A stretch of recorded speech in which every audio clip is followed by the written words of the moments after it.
It is crossover Thursday, and we got a special one today because the rivalry between Pete Carroll and Jim Harbaugh is officially reignited.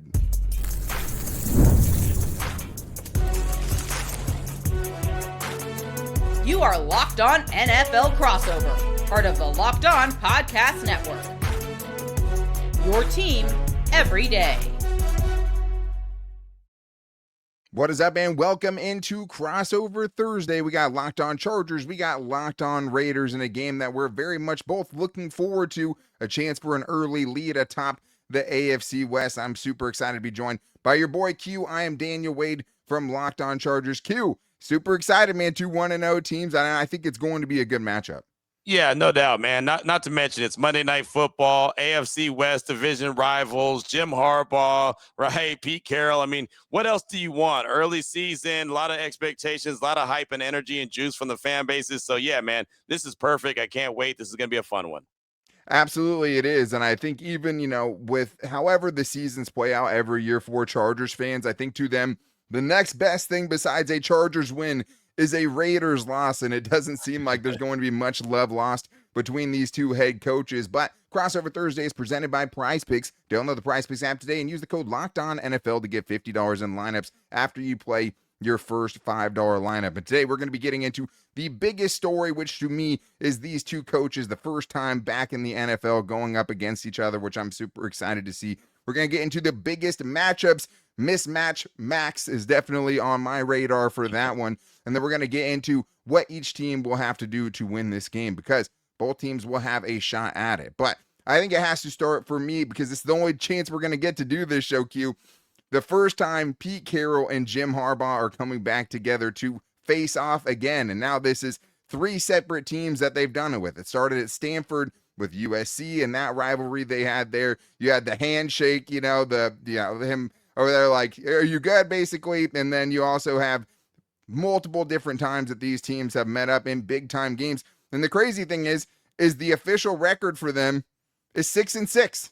Right. That's it. Like this, this is a rubber match of sorts between these two guys. And I think it's just exciting. I can't think of many coach on coach rivalries, right? Especially when you get the what's your deal handshake and guys actually kind of showing some animosity publicly. I can't think of many. And I think it'll be cordial for this first game. But inside, these dudes do not want to lose to each other. No, not at all, man. It's going to be a lot of fun, right? As soon as Pete Carroll was hired by the Raiders, you immediately thought of, man, they've got that instant rivalry with Jim Harbaugh now with the Chargers. And so, yeah, that's going to be fun, man. Both these guys are, old school style coaches. Both these guys want to run the ball. They want to be smash mouth. They want to play strong defense. I mean, there's so many similarities, and that's why there's the rivalry there between them, right? Because they believe in the same ideologies when it comes to coaching, and it's the proof is in the pudding. They're both very successful head football coaches. The AFC West as a division has the coaches in it that's incredible. Like every one of the coaches will be in the Pro Football Hall of Fame one day, which is wild to think about it itself. But this one is special, man. It really is. And, I heard Jim Harbaugh say that, if they weren't rival coaches, they'd probably be good friends, right? But since they're, in that situation where they're going up against each other all the time, they are going to butt heads. They are going to have that rivalry. So it's just a treat for NFL fans. It's a treat for Charger fans and Raider fans when these two head football coaches get together, and they're going to get together on Monday Night Football. Yeah, man, and I just don't think there's anything quite like it in the NFL right now. I mean, you have, the Ben Johnson will have to go back to Detroit and face off against them and stuff like that. But to where every camera is going to be focused on what happens after the game between these two guys. And I mean, also just a very back and forth rivalry. Like when Harbaugh came back into the NFL, supposedly, reportedly, he had the biggest offer in the NFL from the Miami Dolphins, but he, quote, wanted to beat Carroll again, joining up in the NFC West to face off against him and the Seahawks. And it came back to bite him to a certain extent because he lost to Pete in the NFC Championship game to send the Seahawks to the Super Bowl. So to have it 6-6 at this point, I think is, awesome. It gives this one a little bit extra too. But then you also have, Jim Harbaugh talking about when all the Seahawks players got suspended for PEDs. And, he says that you don't want the other team to say you're winning because you're cheating. That one didn't necessarily age well for Jim Harbaugh either, obviously, with the allegations that he has going against him. But I'm super excited about it. And just the division in general, like you talked about. Like, The Raiders aren't a layup anymore. The Raiders aren't a punchline anymore, at least as far as when you look across the sideline and see the coach on the other side, you feel like you have a big advantage. You don't get that because it's a Hall of Fame coach going up against another Hall of Fame coach. And now each of these teams has a chance to get off to a 2-0 start inside this division, which who knows what will happen after this, but you'd like to have some stakes even early on. What do you think is the biggest story for the Raiders? I mean, it's really that, seeing what they can do in week 2. They went to Foxborough. It was a good test for them just to kind of see where they were to start off the season against the Patriots. But this is the big test. One, how do you deal with success? Pete Carroll, 1-0, great on the season. That's fantastic. How do you come back, open up your stadium for the season home opener, Monday Night Football when all eyes are on? How do you go and perform against a team that's got a lot of talent, a team that was a playoff team a year ago, a team that we all watched on Friday night take on the Chiefs and really dominate them? I know the game and the score ended up being really close, but Justin Herbert looked fantastic. Defense did its job, right? It really stymied Patrick Mahomes and company. I mean, there's a lot to like from the Chargers' point of view. So I think this is going to really be a strong test for the Raiders to see where they are at this stage of the game, right? I don't think that there's anyone that's thinking that the Raiders are a Super Bowl team because they beat the Patriots. But again, I think that if you're talking about, well, want to be a playoff team, I think this should be a playoff team in year 1 under Pete Carroll. Okay, well, go out and win a game like this against a team that was a playoff team a year ago. And Jim Harbaugh showed that you can get it done. You can get to the postseason in the first year with a new team. He did that with the Chargers. So we'll see what Pete Carroll can do. His expectations are to win a lot of games. He said that to us multiple times. So we'll get a good test to see what this Raiders team will bring to the table on Monday night against the Chargers. So that's where I'm looking at it from. Just kind of want to soak it in. Expectations aren't too high, but they're not low either. It's just I kind of want to wait and see how this is going to play out.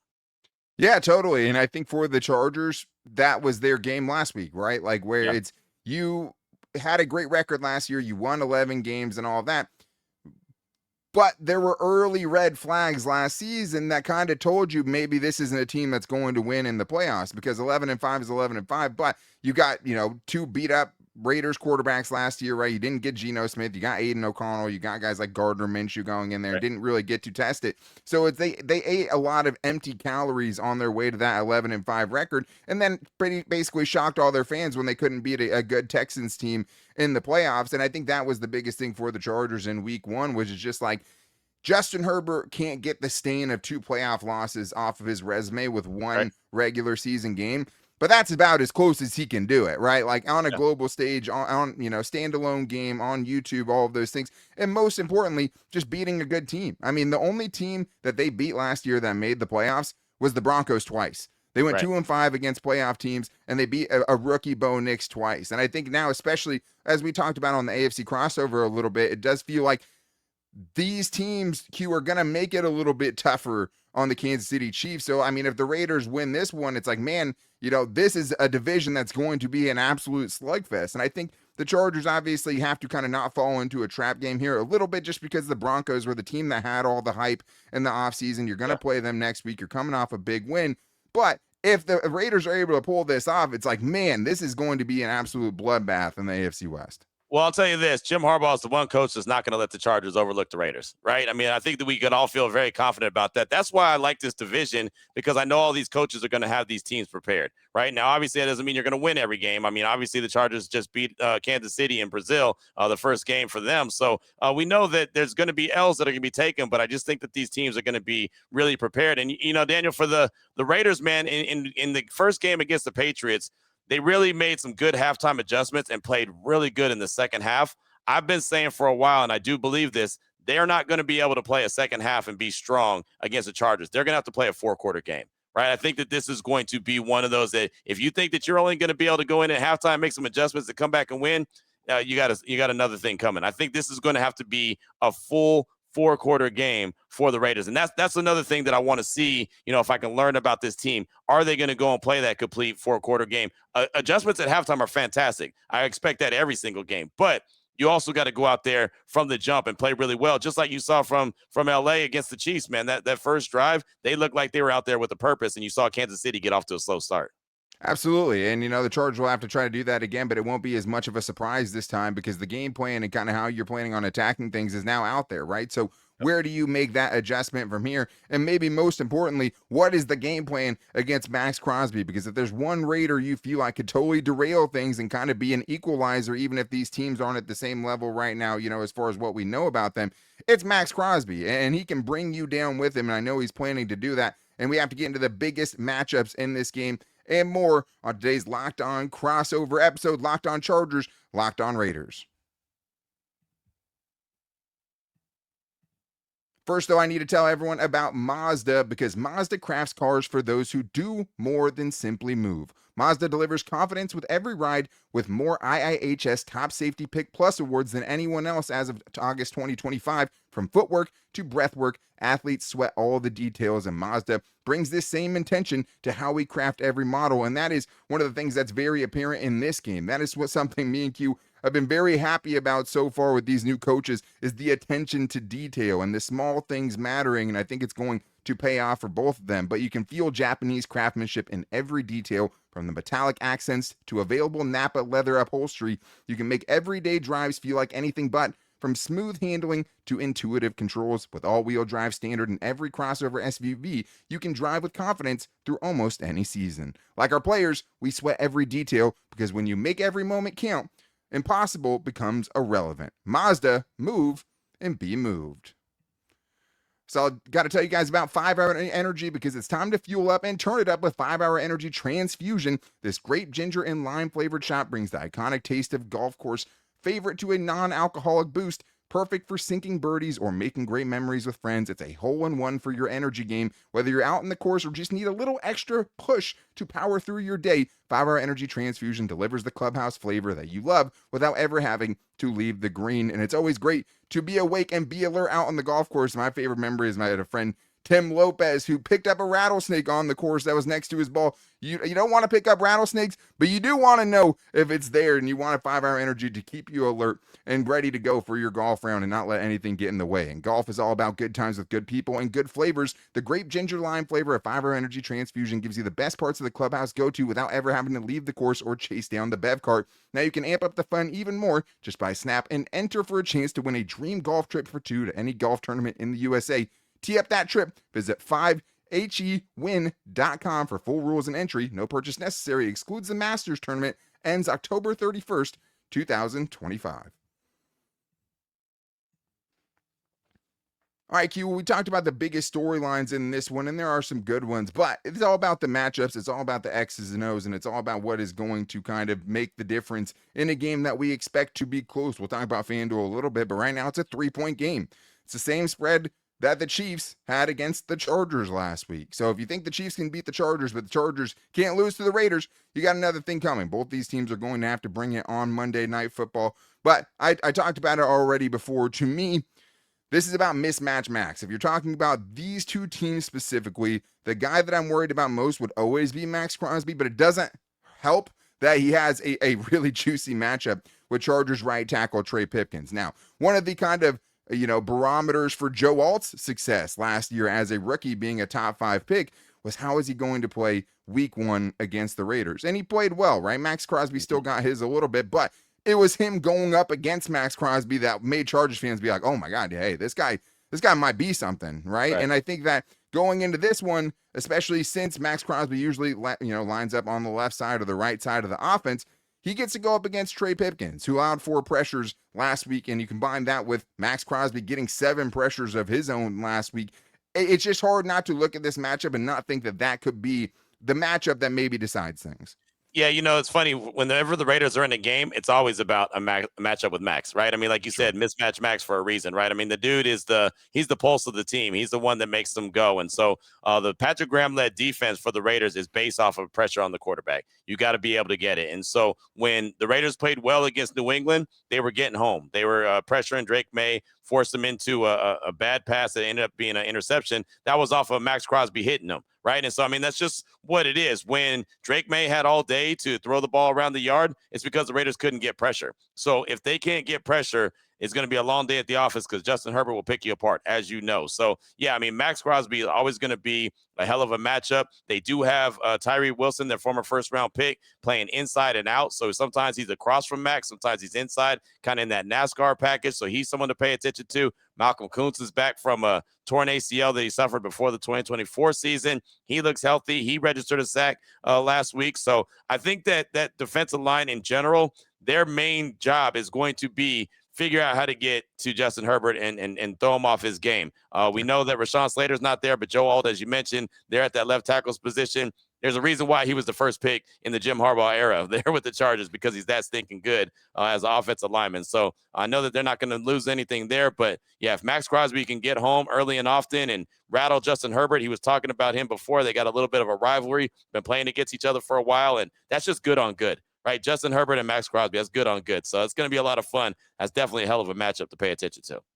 Yeah, I think so, man. And I just think that, especially, when you have 3 edge rushers, even with Tyree Wilson playing a little bit inside now that register a stack in week 1, that's going to put you on the radar. And I mean, one of the things that was the main kind of contributors to the Chargers being able to pull off that win last week was not letting the pass rush get home and keeping the Chiefs offense or defense off balance. And that is such a big part of what this game's going to be as well. What other matchups have you seen that you're looking at that might decide this one? Man, I'm looking at this one, from the Chargers and their wide receivers. And I think that Keenan Allen coming back after a year in Chicago is a big deal.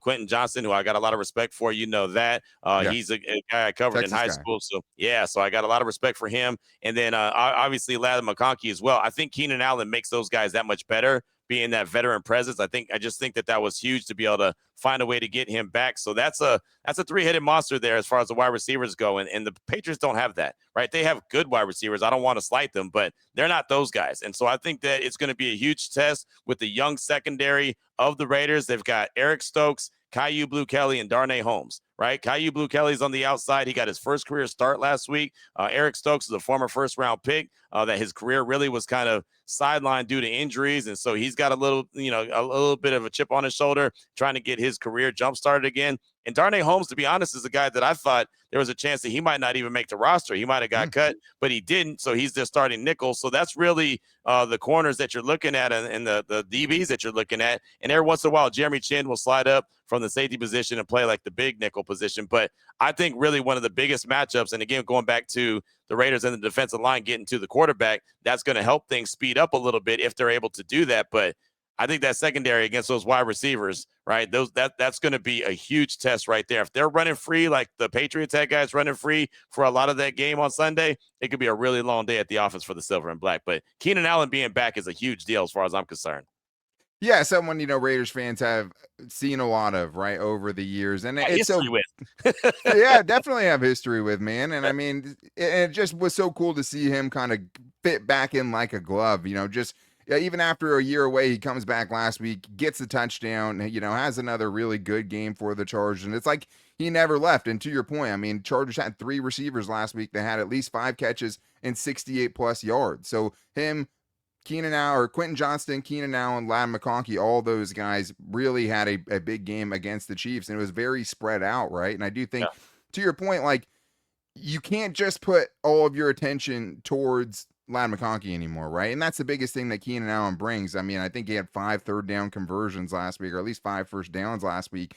And that's the thing. It's like, okay, if you want to bracket, if you want to go double-team Ladd McConkey, that's fine. But Keenan Allen is great in those situations too, and Justin Herbert has no problem throwing to him, even if he might not be the prototypical wide receiver one. But I'm glad to hear you say that about Quentin Johnston, man, because I mean it was so cool to watch him last week go out there and have a big performance, because I'm sure you have Raiders players where it's just like the fans have already, maybe Tyree Wilson's that guy, right? Where it's like it almost feels like at times they're rooting against their own guy, when it's like, hey man, like I know he hasn't been great, but the best case scenario for this team is Quentin Johnston figuring it out, right? Because he's going to have a role either way. So for someone like him, who had literally like the front page news after having one training camp drop. We're talking about we're talking about practice. And this man had a drop, and it was leading all the front page news from all the Chargers beat reporters. And it's just like, to see him not only have the big game, but he had a big drop in that game. It was a close play, a contested play too, but he had a touchdown that hit his hands that he didn't bring in. To have him after that not kind of spiral, not, get down on himself and get self-conscious about it and come back later and have, what was the game sealing touchdown. Super cool for Quentin Johnson and someone in this matchup that I think, especially when you have this kind of pressure coming at you, you might need to be getting rid of the ball quick. There's nobody better on the Chargers with the ball in his hands than Quentin Johnson in that kind of quick passing game. But we talked about the matchups. We talked about the big stories. Now we have to talk about what it is going to take to win this game, because I think there are things on both sides that each of these teams could do to win this game. It's a 3-point spread. This is anybody's game, and it's in Vegas for Chargers fans. So this is a game that's really up in the air right now. We're going to talk about which team can take it in more on today's Crossover Thursday.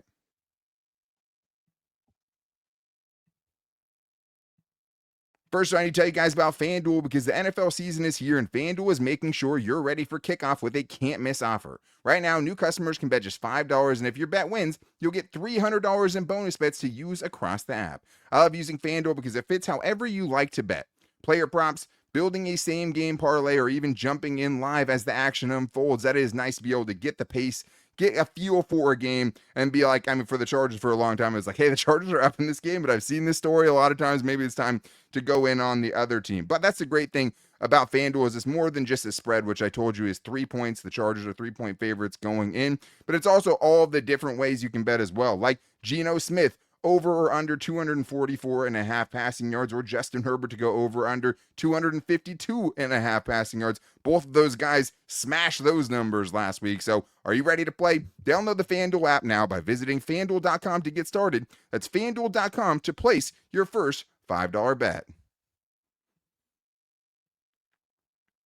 All right, we still have more great stuff to get into, but thank you to all of the everydayers out there of the Locked On Chargers and the Locked On Raiders podcast for making us your first listen today. If you need a second listen, make sure to check out Locked On NFL, a double dose of it with Tyler the Madman Rowland, who gives you a double shot of espresso to start your football day, while my guy Tony Wiggins takes you into the barbershop for the smoothest breakdowns to end the day. Find Locked On NFL YouTube wherever you get your YouTube or your podcast from. All right, Q, it's time to get into what it will take for each of these teams to win this game. And we have 3 things each we think it's going, that are going to kind of be the difference makers on what decides this game. I went first the last 2 segments. You go ahead and go first. Tell me the 3 things you think could decide it.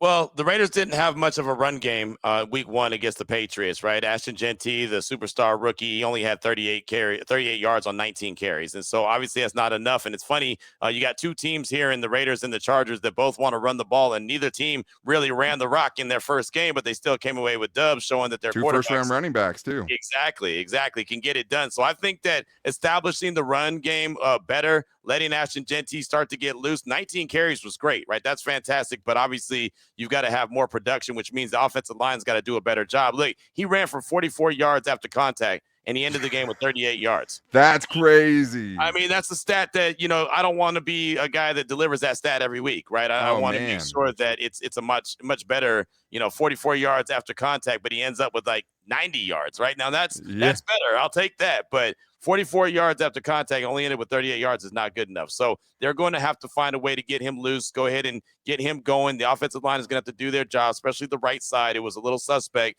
in week 1. So that's something that they've got to build off. But like I've been telling Raider fans, it's better to have something to build off of coming off a win than having something to build off of coming off a loss. So they'll take that. They know what they've got to do. They'll get back in the lab and keep on grinding. So I think first and foremost, the run games, there's got to be some kind of sense of the run game on Monday night against LA. Yeah, man, I think that it's just about efficiency, right? It doesn't have to be get 100 yards. It just means when you try to run it, it has to be more effective for both these teams. And I think the hard thing is you look, across these box scores the first couple of weeks, and neither of these teams really gave up a lot on the ground, right? This doesn't seem like a much better matchup for either of these teams. And I'm glad you brought that up, because that was my number one thing too, was just for the Chargers to jumpstart the running game. The Chargers running game wasn't great in week 1, but like I said, the Patriots held the Raiders held the Patriots to only 60 yards on 18 carries as well, right? 3.3 yards per carry. So I think it's for the Chargers, if the Raiders try to kind of counter what they did in week 1 against the Chiefs, which was sell play action, pass on early downs, and the Raiders try to combat that by going maybe a little bit light early on, then you try to punish them with the running game, and then you find those favorable looks. Chiefs never really gave them that, but they paid for it on the back end. So I'm glad that you said that. And I think it's also about, with the pressure in Maxx Crosby, Justin Herbert using his legs, right? That's what made the difference. Yep. That's what Chargers fans are clamoring for. It's what me and you talked about on the divisional crossover, right? Like putting it on yourself, putting the offense on your back when you need to, and going to win the game when you need to. Something that he did last week, but it's 1 week. You have to do it over and over again. That's what separates good quarterbacks from great quarterbacks, and that's what Justin Herbert has to do, especially because I assume he's going to be under a little bit of pressure in this one. Where did you go next? That's exactly where I went next, is the pressure, right? They've got to be able to get that pressure on Justin Herbert, and it's got to be more than Maxx Crosby. Adam Butler from the defensive tackle position, Thomas Booker the fourth. He's a guy that's probably a little bit better at stopping the run, but still be able to have that stout body in the middle. I mentioned Malcolm Kuntz before and Tyree Wilson. All those guys, man, they've got to be bloodthirsty Pirates and try to get to Justin Herbert and pressure him. The other key is, though, when they get to him and pressure him, they've got to be disciplined. They can't pressure him and not have discipline, Chris Jones. Right? You gotta have discipline when you pressure Justin Herbert, because as we know and we saw, he can get outside. If you don't keep contained, he'll get outside and get down the sideline for 19 yards and salt the game away. I mean, that's exactly what he did on that 3rd and long to end the game, basically, for the Chargers on Friday night against the Chiefs. Chris Jones decided to get inside when he should have stayed outside and given themselves a chance. So as much as these guys want to get to the quarterback, they want to pin their ears back. You know that. But they have to also be disciplined, because Herbert has got the mobility, right? Drake May had the mobility as well, but Herbert's better. Herbert can get outside the pocket. He can run around the yard if he needs to. I mean, he was the second leading rusher last week for the Chargers, so the Raiders have to be aware of that. So when you rush the quarterback, it's great. Pin your ears back and get to him, but be disciplined about it. That pressure is definitely key number 2. What about you? Yeah, it's so funny. It's like we wrote each other's notes today. I had heat up Geno Smith, man. That was definitely one of the things. And I think, to your point, the right side last week, a little bit of a sore spot for the Raiders. Delmar Glaze for every, Jackson Powers Johnson, or Brock Bowers that a Tom Telesco will draft from you. I might also take a 3rd round pick that you've never heard of, right? We saw that plenty of times when he was with the Chargers, but of course he gets the Chargers by, drafting maybe the best tight end in the NFL to the Raiders before he gets out of there. But I had that as well. I mean, the Chargers pass rush wasn't good enough last week, period. The Chiefs did go to a very quick passing game, and that is kind of the thing, especially with Patrick Mahomes, that both of us have found, frustrating so many times. It can be so demoralizing to have the quarterback escape, certain death just to get out and be able to find a play for a first down. And I think this week the Chargers can pin their ears back a little bit. Not that Geno can't move when he needs to, but I thought it was interesting that Geno Smith got sacked 4 times last week, lost 29 yards. But there was only one of them, I believe, that was credited to the offensive line. So I think making him hold on to it is a little bit, is important as well. Maybe getting him off of his first read. But they have to be better with their pressure, because they do have some questions. I think both these teams have some questions in their cornerback room. And the pass rush is only going to amplify that, right? A pass rush can get, I think what Michael Parsons, when he got traded, said, hey, I've never not played with a Pro Bowl or an all-pro corner.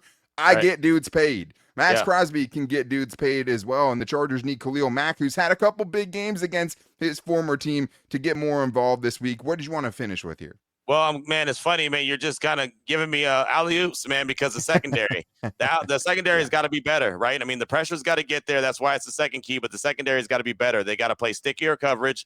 They can't let the wide receivers of the Chargers run free. They can't let Keenan Allen sit down in a pocket in the middle of the field and be wide open, because he'll burn you. Quentin Johnson could be a big playmaker. We know what Ladd McConkey was able to do last year, and we know what he's capable of. So their coverage has got to be stickier. They got to have more attention to detail. This is going to be a really good test for a young secondary. Again, Caillou Blue-Kelly's only going to get his 2nd career start. He's been around the league for a while, but he's only getting his 2nd career start. Eric Stokes looked good. I think that he's cornerback 1 for the Raiders, but I mean, still, he's got a lot of proof as well. And as I mentioned before, Darnay Holmes or Jeremy Chin, whoever's ended up playing that nickel spot, depending on the down and distance, whatever the case may be, whatever Patrick Graham calls, they were going to have their work cut out for him as well. So I think this is a big step as far as talent goes, who the Raiders are going up against in that secondary. And like I said, we'll start to learn a lot about this Raiders team based off how they're able to do. But if they want to do well, they've got to be a lot stickier in coverage when it comes to defending those Charger pass catchers, because those guys can get it done, as you know. And I think for the Chargers, it's just, can you keep Justin Herbert upright long enough to take advantage of that matchup? But the last key I had here was be better in the middle 8. The middle 8 is a Bill Belichick thing. It's the last 4 minutes of the first half, first 4 minutes of the second half. And all the Chargers did was basically almost completely unravel in week 1 in that middle 8. They started fast. They finished well. The middle 8 almost came back to bite them. I mean, at the end of the first half, they totally botch a drive clock management-wise. You have your rookie running back not knowing he needs to go inbounds because Patrick Mahomes can score with 13 seconds left. He can definitely score with 45 seconds left, right? They settled for a field goal. They gave it back to the Chiefs. They gave up a bomb. And all of a sudden, the halftime lead is cut into because you give up a 60-yard field goal, right, with time running out in the first half. Not only that, how do you open up the second half? The Chargers go 3 and out. The Chiefs go right down the field and score a touchdown to make it 13-12. So for as good as they started, for as good as they finished, that middle 8 was messy, and you're not always going to be able to get away from, with it every week. You might not have the lead every week, right? So that's where a team can kind of maybe put some distance between you in that situation. So I think for that middle 8, whoever wins that middle 8, I think in this game between the Chargers and the Raiders could be the one that ends up winning it, because both these teams showed last week when they need to, they can finish the game. And we both know they want to get up and pound the rock in the fourth quarter. Don't give them that chance if you're the Chargers by letting that middle 8 get away. But so many exciting matchups, so many exciting storylines. A just big time matchup that we're both excited for. Thank you guys for joining the Locked On Chargers, Locked On Raiders crossover episode. Make sure you're following on YouTube to both of those channels so you never miss it, or wherever you listen to your podcast from. You can also find me on Twitter at Dan Talk Sports, and your boy Q on Twitter at yourboyQ254. One of the best in the business. Super glad I got to be here for this crossover. Best of luck to Q. Maybe not the Raiders as much, but hey, thank you, man. Hey, I'm glad we got to catch up, brother. It was fun. Yeah, it's always good, man. It's going to be a fun game Monday night at Allegiant Stadium, Las Vegas, all the lights, and, of course, everyone will be watching. So I look forward to it, man. It's always great to catch up with you. And, a big-time quarterback matchup again. Yep. Geno Smith versus Justin Herbert sells a lot better than Justin Herbert versus Aiden O'Connell, or Easton Stick versus Aiden O'Connell in that 63-21 game. So I'm excited. I do think it's going to be a close game. The Chargers are going to have to give everything they got to get to a 2-0 start in the AFC West, and the Raiders can say the same thing. But we'll see you guys for live show or first shows after that game. Make sure you're back with Locked On Chargers, Locked On Raiders after that, because this could be a banger, and we're excited to see you guys then.